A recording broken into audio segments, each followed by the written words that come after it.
Christus ihr aller Ehre.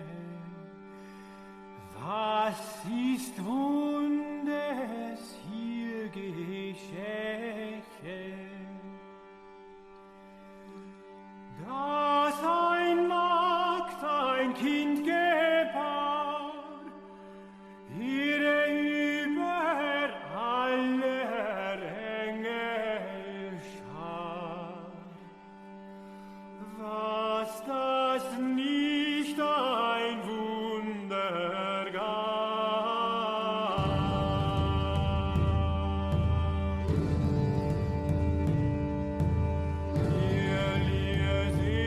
This is The New Right, a podcast for the lost arts, reclaiming the literary holy land from the heathen.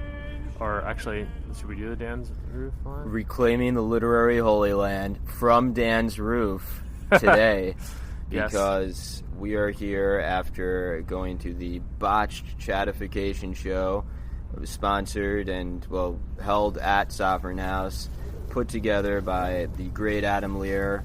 And we both, they got the two New Right boys here, so Yes. That was awesome. We both got to read, didn't we, Matt? We both got to read, and as I recorded on my Tascam here, my field recorder, I recorded both of our readings. I haven't listened to the playback yet, but hopefully, and I have no reason to think that the audio didn't turn out great, so we're going to be posting both of our readings as this episode. I guess I'll cut this out if you want me, but I guess we'll actually know who went longer now because we'll be able to see. No, let's keep But I'm this just in. I'm just kidding. Obviously, we there was Adam did a great job. It was a tight schedule. There was two bands playing and like 4 or 5 readers, but we did it in like under 2 hours, and everyone, I was saying to Dan, I think. At first I was like, oh no, time limitations, I'm going to have to abridge what I was going to read, and I read from the opening of Dragon Day, but I actually think it can be good to have that time constraint, because people kind of hit their notes a little harder, so it was a really fun show, and we're happy to share a little bit of it. Done in 6-minute intervals. We each would read for 6 minutes, and that's very special to me because in law you bill in 6-minute intervals. Really? So, yeah. I guess because it's 1/10 of an hour? Exactly. Interesting. Yeah. So it was bringing it home for me. And Totally. as we will bring it home for you, because you are going to get to listen to our reading, respectively, from Dragon Day and Nutcracker. It's like you went to the event. You went to the Dime Square event and hung out with cool people like us. Yeah. But you didn't, but you could have. No, absolutely. Yeah, it's good to be in New York. I was just here for a brief period of time, but I always enjoy coming. I think I was here in January last for DeVere Ball, and then this, which was literally in Dime Square, which is the first time I've knowingly been there. So, definitely always coming out for these types of events, but met a lot of cool people, and hopefully gain some new listeners who maybe will hear this. Absolutely. And I think other than that, we sort of wanted to give a really brief state of the pod sort of statement. We're excited to, Dan and I have a couple, sort of Matt and Dan episodes planned out in the near future. That's right. Bringing it back old school. Bringing it back old school. Yeah, I think this year we've been pretty consistent posting, but also wanted to take time to do our own reading and writing. But so there's always with a pod, there's always that ebb and flow a little bit. But definitely heading into November, we want to start getting out. Some kind of more classic feeling episodes, I would say, is the plan. Yeah. We love having guests on, but some of the best episodes are when Matt and I are discussing texts or movies or ideas. We're going to try to get back to that more in the new year because we know it's what you love and it's what we love. So you're going to get it. Yeah, and we wanted to give a big thank you to everyone who subscribes to us on Patreon, everyone who gives a little bit of money, as our friends over at Art of Darkness say, supporting independent creators is super important. We appreciate people who do that for us, and we we're frankly looking for more of that. So anyone who's listening, if you're considering subscribing, do. Cough it up, you deadbeats. We're going to start chilling this a little bit more, I think, as well. It's time to pay the piper. Yeah. I'm the piper. I mean, like, honestly, we appreciate the support we have. We could always use more. Subscribing, becoming a patron helps us be able to do this. And, frankly, who would you rather give your money to? Netflix or Dan and Matt? I think Dan and Matt. Absolutely. And, we've kind of rolled it out a little bit over the past, 6 months, where we have, as of right now, we just kind of do the half episode versus full episode model, where we're still giving a lot of full episodes for free, but frequently an episode will have like a bonus half hour to an hour at the end. That's for paid subscribers only. We probably haven't always done a good job of like making it clear what the different patron tiers are, but we're going to we're kind of brainstorming ways that we can give you bang for your buck if you are a paid subscriber. We will continue with that. And probably start mentioning in shows like there's going to be a full version on Patreon for paid subscribers, yada yada. But also we're kind of thinking of some other potential benefits, so stay tuned for that. But to bring it full circle, we really do appreciate anyone who does subscribe, and anyone who follows us without paying. Obviously, you're welcome to. We're never going to diverge significantly from having a lot of great free content. That's like part of our mission. We're trying to reach people and give people intellectual and exciting stuff to chew on. So there's always going to be great content that you don't have to pay for. But absolutely, like many pods, we have to graduate at some point up to. And you just might want to pay for some of it because we have some great content coming out, and as Matt mentioned, we're thinking of benefits, extras. Do we do a book club? Do we do like a free dinner with Matt and Dan? You can come to wherever we are and assassinate us. Absolutely. And don't do that. But we're gonna have some cool stuff. For you guys. Someone told me that we should have a Discord, and I'm not too familiar with Discord, but perhaps we should. I mean, we're always welcome to suggestions too. I should add, and Dan and I both work full time, so it can be hard to find the time for these things, but we want to make it happen. We love you guys. All right, take care and enjoy these readings from Nat Pegas and Dan Baltic. All right, now we're going to be treated to not one but both of the co-hosts of the New Right podcast. First of all is Mr. Matt Pegas. Yeah! Thank you, Adam. Hello. I'm going to be reading an abridged version of the opening of my novel Dragon Day, which I published with Terror House in 2021. I'd like to think, like most writers, that the stuff I'm writing now is better, but when I heard there's a band called Botched Chadification playing later, it seemed like it seemed like maybe this would be on theme, so here we go.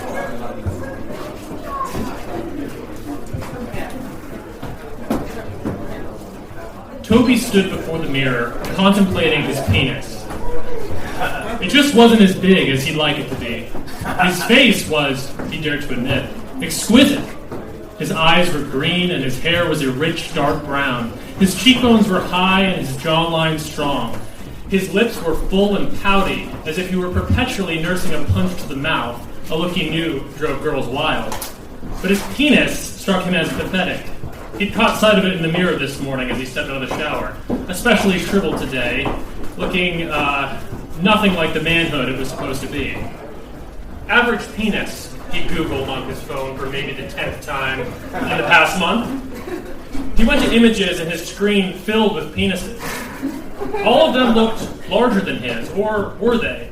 Maybe it was just the angle at which the picture had been taken, or the lighting. One could never be too sure. He told himself to forget it, that he was back at school now, and that he couldn't waste time worrying about such nonsense.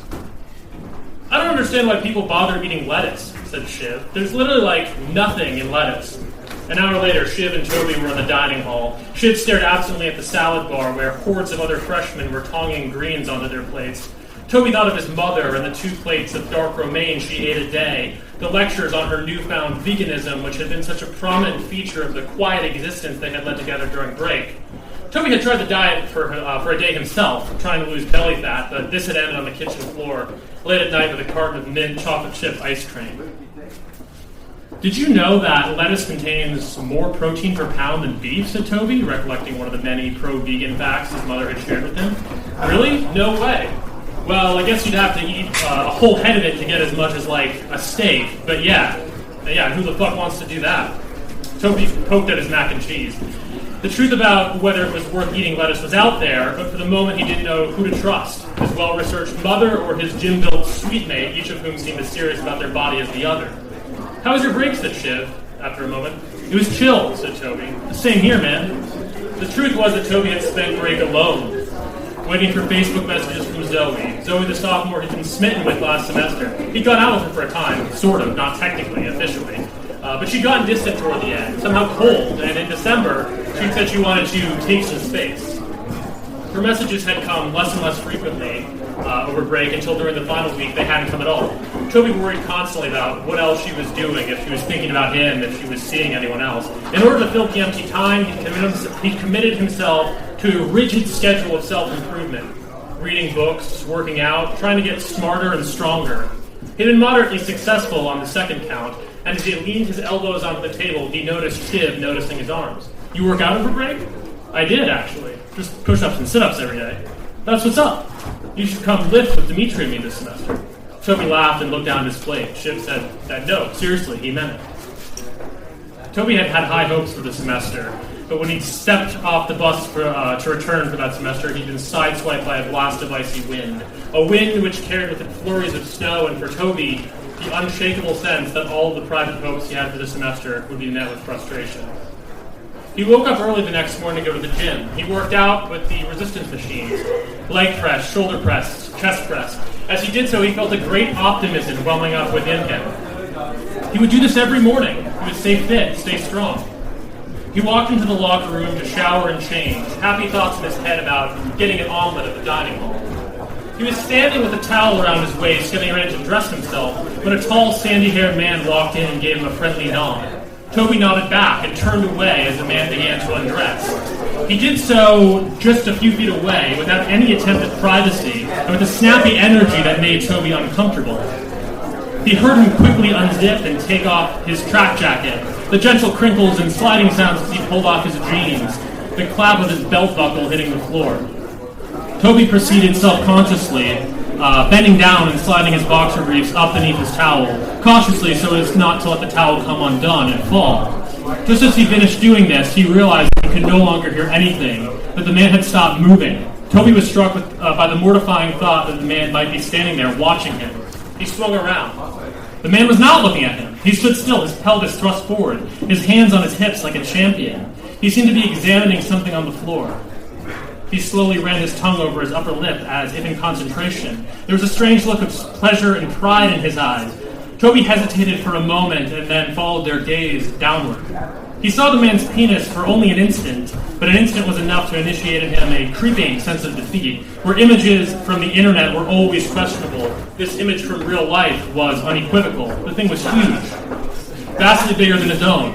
It wasn't so much the length of the thing as the girth, like a fist hanging over a scrotum.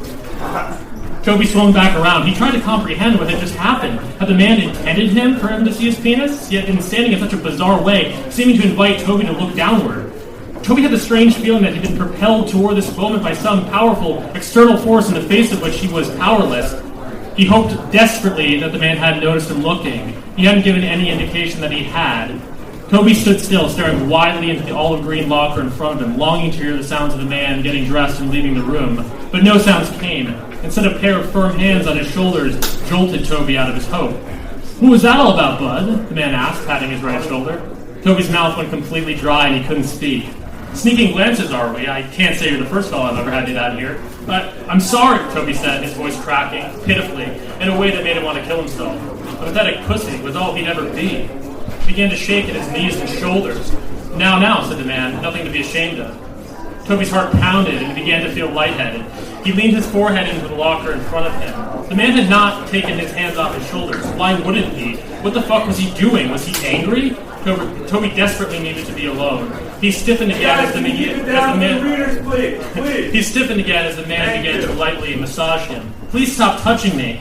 The man made no reply and began to gently slide his calloused fingertips down Toby's back. Fucking stop! Toby threw a hard elbow into the man's ribcage, but almost as soon as it landed with a satisfying resonance, the man's hand sprang up, grabbing the hair on the back of Toby's head, and slammed his face into the locker. His nose crunched into it, and dizziness flooded his senses. He stifled a scream. He couldn't allow himself to scream. To scream would make him even more of a pussy.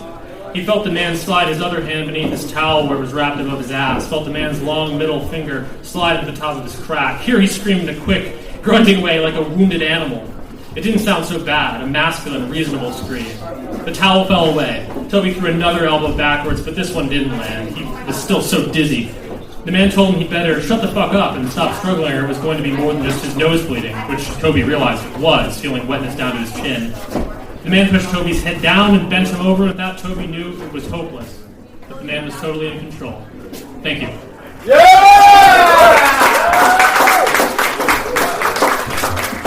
Spectacular. All right, now reading from his New York Times #1 bestseller, Nutcranker, Mr. Dan Bolton.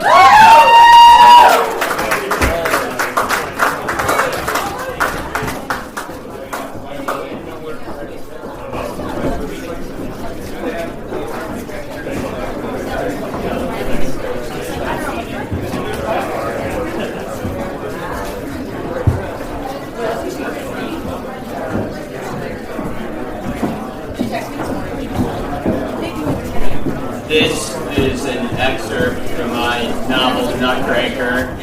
It's proving quite popular on some corners of the internet. I hope you all enjoy. So, the title of this chapter is A Sort of Fiction.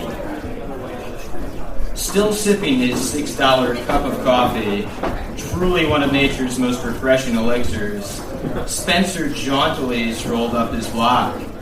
The skies were blue and the proles were out, the primordial residents of his neighborhood sitting upon their stoops and roaming about the sidewalks. Were they off to work? Spencer long ago realized that having to work on a Sunday branded one a prole more often than not, as it's only the lower tier businesses that maintain operations on the American weekend. Where to, Jack? The auto shop? Godspeed, you blessed fool. To be surrounded by such hard-working Mexicans, or maybe Dominicans, and some hard-scrapple Slavic types, was nearly as refreshing as a cup of organic Joe. Yes, Spencer did not envy his peers who lived among the moneyed classes.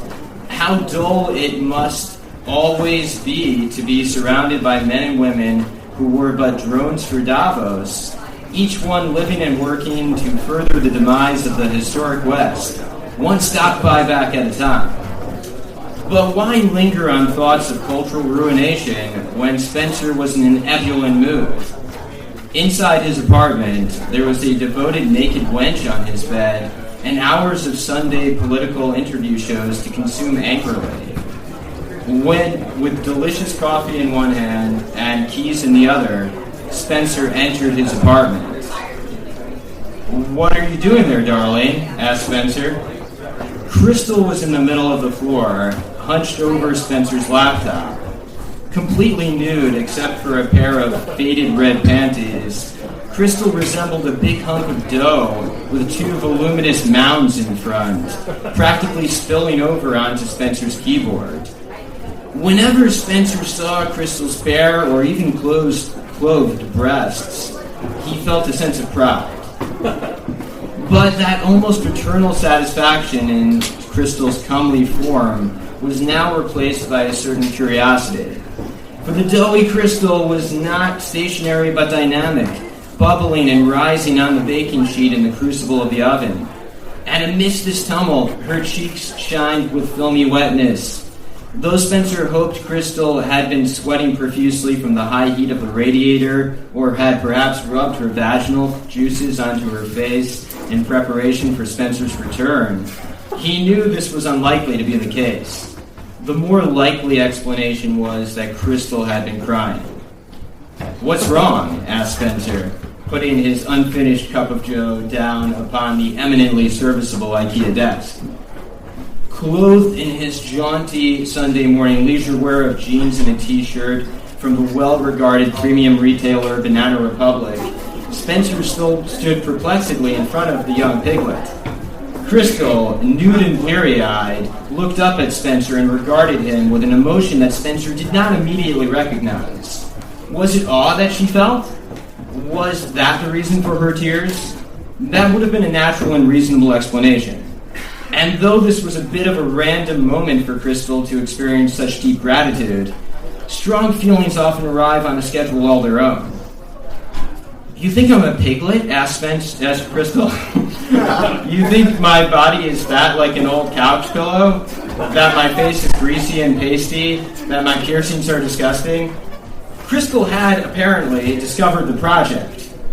How could this have happened? Spencer always remembered to save down the treatise in the innocently named folder Work Items. He had wagered that it would be quite unlikely Crystal would one day decide to review his work items. This was a reasonable supposition. Until this moment, Crystal had shown little interest in Spencer's professional work, which Spencer technically no longer performed in an ongoing capacity.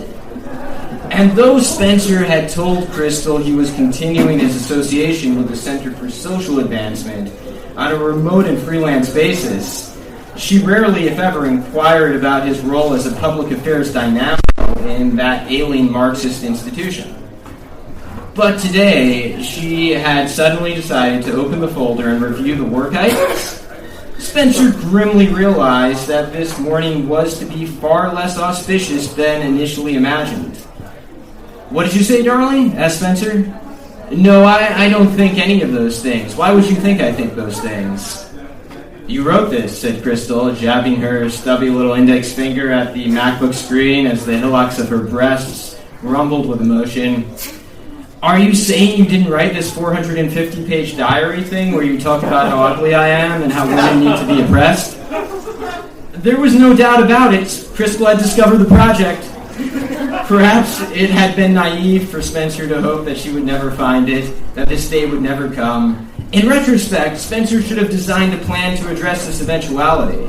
Without full and proper training, Crystal was unable to appreciate the correctness of the moral sentiment of the project. But as the United States Marine Corps maintained, one must improvise, adapt, and overcome. "Oh, so you mean my novel?" asked Spencer. "Of course, yes. You found the novel I've been writing. And since it's a novel, it's just fiction. It's a satire, really. It's a joke. It's not something I believe. I believe the opposite, actually. I mean, just yesterday I was wearing the pussy hat. You remember me wearing the pussy hat, right?" Yet, as Spencer was not ready to concede the truth about as Crystal was not yet ready to concede the truth about global Marxism, this strategic retreat was the right course of action. Did it pain Spencer to deny the project and refrain from championing the values of the historic West? It pained him deeply. But this was not simply a sacrifice Spencer had to make to ensure the continued success of the project. "How is this a novel?" asked Crystal. "It's more like a lot of weird essays. The thing about the government making women marry men they don't want to be with, that's about 40 pages about how monarchy is the only legitimate form of government. This isn't a novel. There's no characters in any of this. It's just a bunch of misogynistic and racist bullshit." Crystal was perhaps a little more savvy than Spencer had assumed. Yes, the project was not a novel, at least not in the traditional sense. But what if the entire text itself were a sort of fiction? A story being told by a protagonist who is not Spencer, but someone else. "Have you heard of epistolary novels?" asked Spencer. "It's a novel that's composed of a series of letters exchanged between the characters. Like Samuel Richardson's Clarissa. Have you read Clarissa?" "No, I haven't," said Crystal.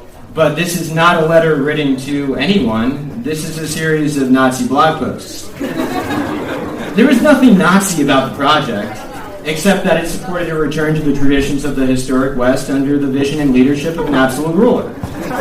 And though Spencer acknowledged the differences between the races, there was no plan for the extermination of any particular race or class of people, and likewise, no plans for world domination.